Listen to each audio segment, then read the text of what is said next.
Welcome, everybody. I have a question for you tonight. Where do you go when you die? Where do you go when you die? Is there anyone that would like to find out? Problem with that is, if you volunteer to die to go find out, you have a hard time coming back, right, to tell us. I remember one time I was standing in the graveyard with my grandmother, and I said, "Grandma, where do people go when they die?" And she says, "I don't know, but when I die, I'll come back and tell you." I'm still waiting. But actually, if she did come back, I might jump out the window. So what happens when we die? We go somewhere. How many have ever seen a dead person? What did you talk about? Not much, right?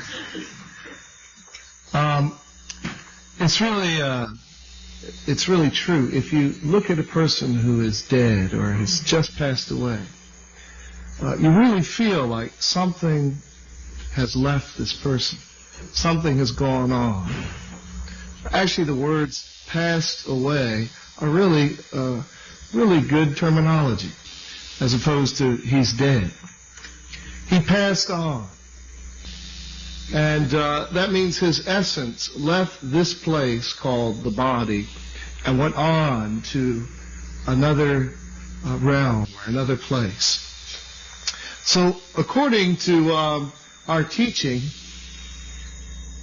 we believe very firmly that you and I are not just physical beings.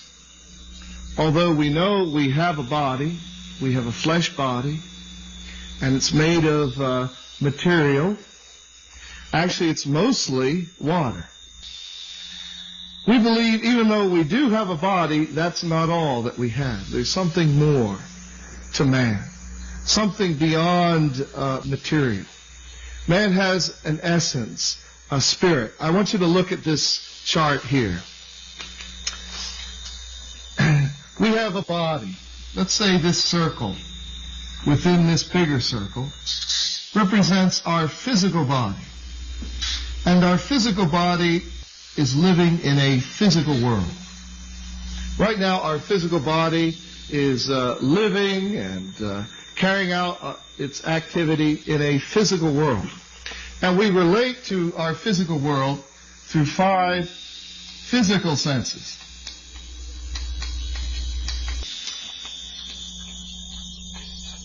Five physical senses.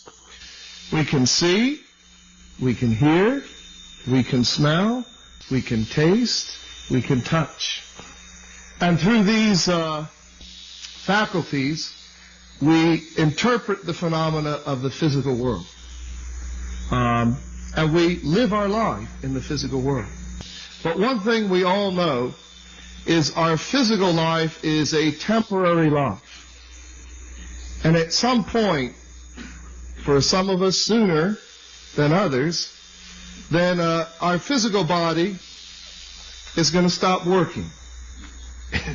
Our physical body is going to cease to function.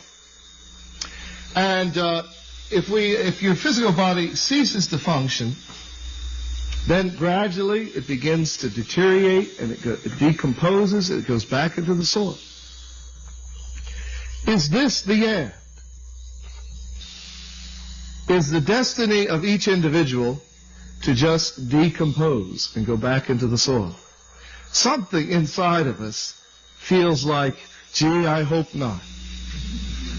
Gee, I hope that the goal of my life, my ultimate destination, is not just to be a decomposing body. And we feel something inside, don't we? Something in us that is seeking after eternal things. We seek after eternal love, for one thing. When you're in love, Do you really want to think of when this love will be over? Do you feel that love should have a time limit to it? I'll love you for 10 years and then I won't love you anymore? Not at all. The nature of love is an eternal nature.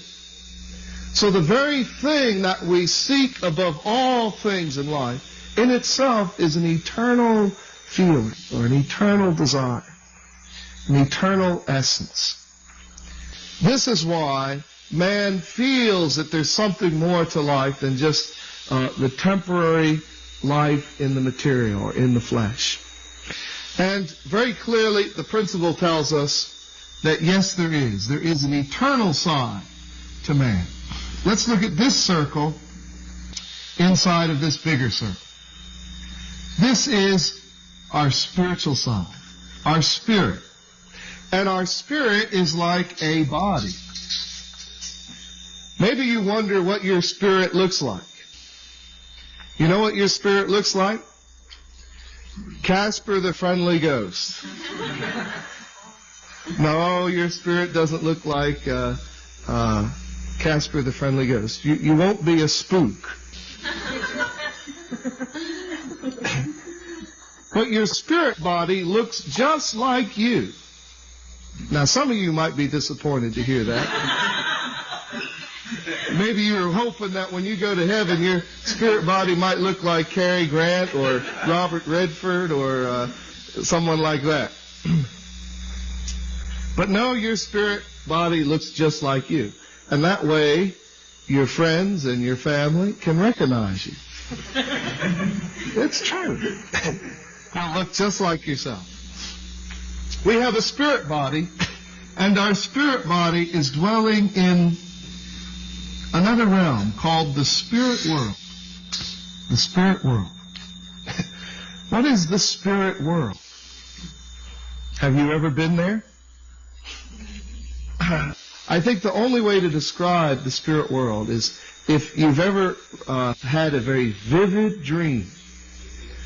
If you sometimes you'll have really a vivid dream of a beautiful place, and you just think of doing something or thinking of going somewhere, and you're there. You ever had that kind of dream? Being able to travel freely through this beautiful realm.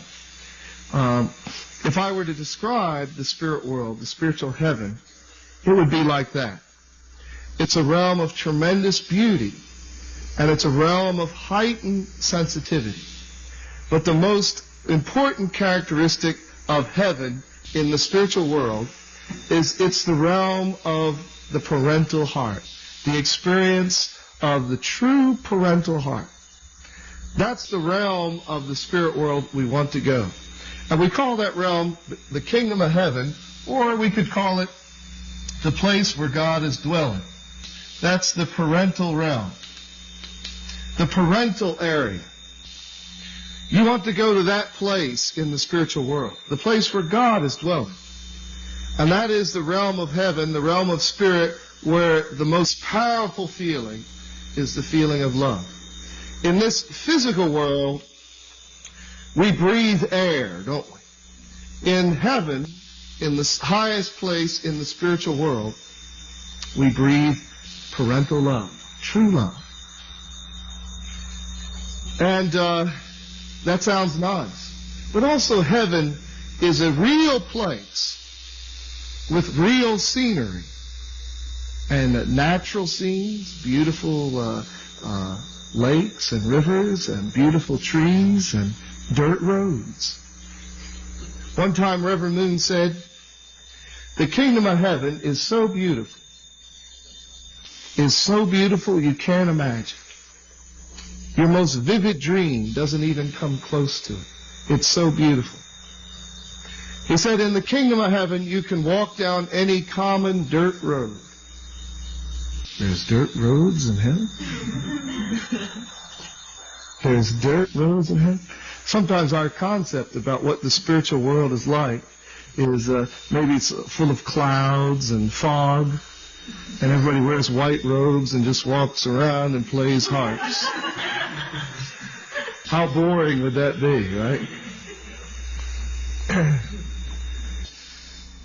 can walk down any common dirt road in the kingdom of heaven and pick up any common pebble and be so captivated by its beauty that you can gaze at it for 1,000 years and never be bored. Can you imagine how beautiful that is? I don't think I better tell you more because you might want to die and go there. It's that kind of beautiful place. Can you imagine? There are people in heaven that are still picking up pebbles and looking at it. It's so beautiful, they haven't even gotten past the rocks yet.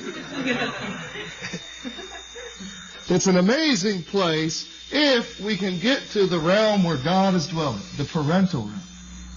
The parental realm. So after our body passes away, then we want to dwell in the highest place in the spiritual world. And that's where God is dwelling. And God is a parent. God is a parent, a loving parent. So how do we get there? Well, there's only one way. We have to take on the same heart that God himself has. And that means in this world, while we're here in the physical world, we have to develop this kind of heart. Your heart is like the guiding system of your spirit. The extent that your heart is developed will be the extent that you will reach that highest realm in heaven. How much has your heart developed? And what is the goal of our heart?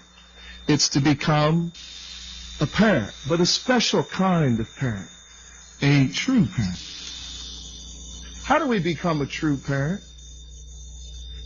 Does it mean we'll have a bunch of kids quick? Jesus said, don't just love your family. Don't just love your brethren, your kinfolks. Even the sinners can do that. So the real definition of the true parental heart is not just loving your family. That's not the secret. But it is having the same quality of heart that God himself has. And what kind of heart does God have? Who does God love? What does the Gospel of John tell us? For God so loved his own family. For God so loved just the people that did good things to him. For God so loved those people that benefited him. No, it said, for God so loved all the world, that he gave his Son, that whosoever shall believe in him shall have everlasting life. God so loved the world. And this is the definition of the true parent's heart, the one who loves the world. So it's not enough just to love your family. It's not enough just to love your nation. Just being a good patriot is not enough. Because you can be a good patriot from one country and the good patriot from the other country, and those two patriots will fight each other to the death. That doesn't make God happy. For God so loved the world. To be a patriot is not enough to get to where God is, to the true parental realm. We got to love the world. That means we got to love all people. Can you get where God's dwelling if you just love your own race? I love white people. Let me in, God.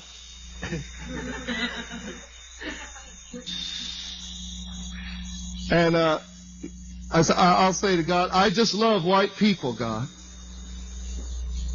And God will stick his face out of the gate, and his face will be black.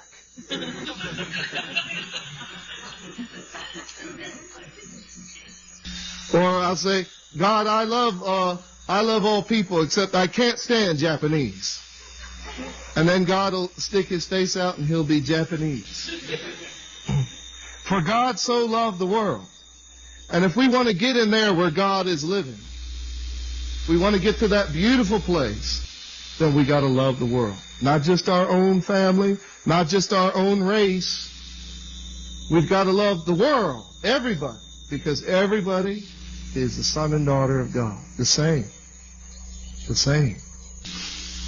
So, we got to get busy, don't we, to get there. We've got to start loving all kinds of people. You got to start loving all nationalities and all different kinds of people. And Jesus said, especially that person that you hate. You got to change and love your enemy. If you want to get to that place, the true parental realm, you got to love your enemy. Now, in this talk, I've been talking a lot about this place in the spirit world, meaning there's other places. That's right, uh-oh. You're darn right, uh-oh. You don't want to go to the other places. There are bad places in the spirit world. Again, depending on what kind of heart you have. If you lived your whole life for yourself, and you never loved others, and you lived your whole life for yourself, you know where you're going to go? You're going to go to the world of self. The world of self. The realm of self. And you know who's there? You. And that's all. Nothing can respond to you. You know what it takes for something to respond? You have to be a loving person. You have to give first. Jesus said, think first of the kingdom of heaven, and everything will respond to you in beauty and in service. That's why in heaven, everything is so responsive. When you smile at a flower, the flower goes, thank you. It's beautiful. When you walk by an apple tree in the kingdom of heaven, the apple tree will tap you on the shoulder, please eat my apple. And that apple will really respond to you, and that means it'll be so delicious. You've never tasted an apple like that. But if you lived your life completely for yourself on earth, then you'll go to the realm of self. And nothing will respond to you. You'll be empty and lonely, in darkness, just wandering around. It'll be like wandering through the subway. Nothing will respond to you. Loneliness, unhappiness. It's solitary confinement, no joy in that realm. We don't want to go there. So the challenge is we got to change the direction of our life and make the goal of my life to becoming a true parent. Someone who loves the world. If you got resentment to somebody, you better overcome it. Love that person. Forgive them. If you have some racial resentment to another race, if you don't like black people, if black people don't like white people, you better overcome and love each other. Because if we go into the next world with any resentment or hatred to anyone, then we can't get here. We can't get here. So really, this is God's desire for each person, that we really are one family of heart. And that in this life, while we're in the flesh, we really devote ourselves, make that the number one goal in my life, that by the end of my life, I'll be a true parent, not only to my family, not only to my community, or to my city, to my nation, but to the entire world. And if we live like that, then at the end of our life, we can look forward to the next world. And you won't fear death. You'll look forward to entering that beautiful world of heart. Thank you very much, and God bless you.